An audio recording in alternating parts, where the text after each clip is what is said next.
Ngaturaken sugeng siang para pamirsa giaran pawarta sembada dinten Jemuah Paing 11 Juni 2021 saged panjenengan pirsani. Laporan-laporan ingkang akurat tuwin ngrakyat sampun sumadya katur panjenengan antawisipun Asram Edupark papan wisata edukasi ingkang nyamektakaken outbound, kemah, cottage saha kuliner dados pilihan minangka papan rekreasi keluarga. Sareng kalian kula Nur Eka Ratnadewi menika pawartos jangkepipun.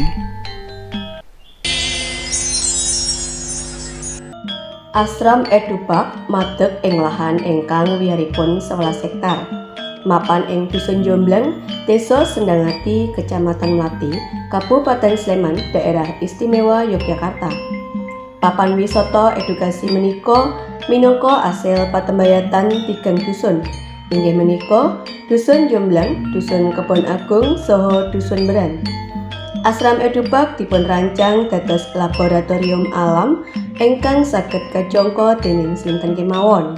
Pramila saking menika sampun dipun samektakaken kadosta Albasta Resto and Cafe, glamping utawi glamour camping, cottage, ATV lan playground.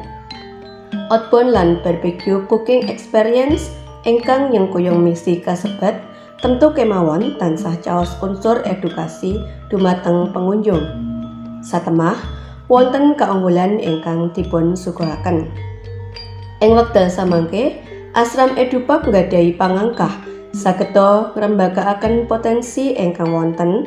Satemah saged dados papan wisata edukasi unggulan lan saged caos mumpanget tumrap pengunjung. Untuk Asram Edupark sendiri kita ada resto. Nama resto kita itu Albasta. Tapi kalau secara keseluruhan itu namanya Asram Edupark. Nah, Asram Edupark sendiri itu selain punya resto, kita punya meeting room. Ada di situ. Kemudian kita punya kapasitas untuk meeting room itu kapasitas 50 sampai 80 orang. Kalau lesehan itu bisa membuat sampai 100. Satu-satu hanya satu ruangan ya? Betul, satu ruangan ada di sebelah sini. Selain itu, kemudian kita ada wedding venue.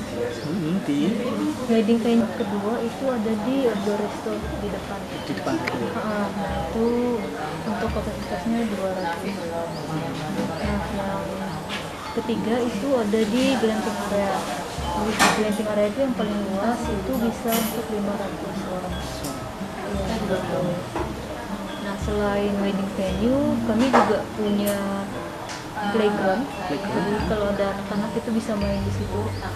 Sudah masuk fasilitas gratis atau masih harus? Ada biaya 10.000 per anak. Durasi berapa jam atau mungkin atau bebas? Tidak ada durasi. Tidak durasi. Sampai adiknya capek nggak apa-apa.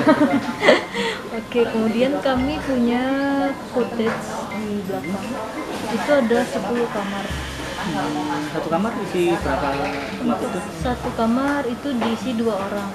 Kecuali mungkin untuk family yang punya satu anak itu nggak apa-apa bertiga. Gitu.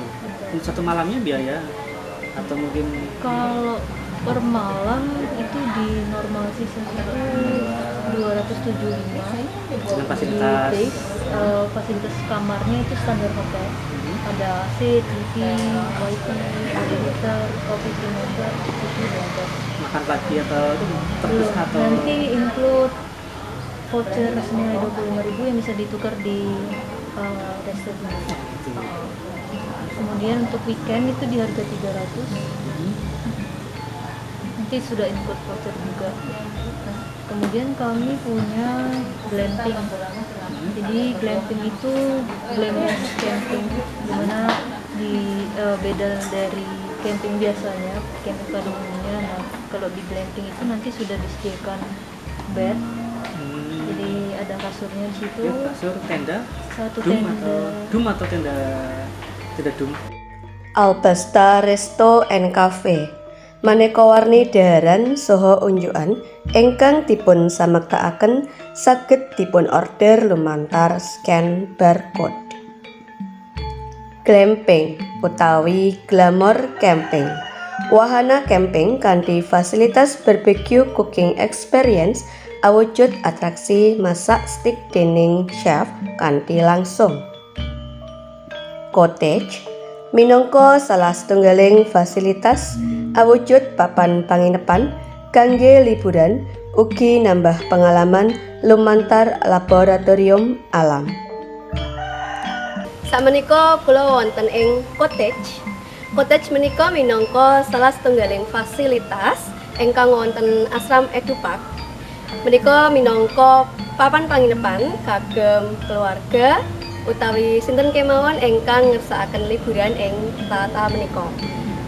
Papan menika saged damel keluarga ingkang badhe liburan saha nyinau ing laboratorium alam. Monggo. ATV lan playground. Ing wahana menika, pengunjung saged nyewa ATV lan nyobi maneka warni dolanan ing playground kadosta ayunan, plosotan, jungkat-jungkit menapa dene climbing kangge balita. Outbound Asram Edupark. Fasilitas outbound ingkang saged dipuncobi kadosta wall climbing, flying fox, high ropes lan bridge. Fasilitas sanes kagem uji nyali sanesipun wonten airsoft gun. Wedding venue saha birthday venue. Ing Asram Edupark wonten fasilitas kagem acara resepsi menapa dene ulang tahun kanthi konsep alam ingkang asri lan nengsemaken.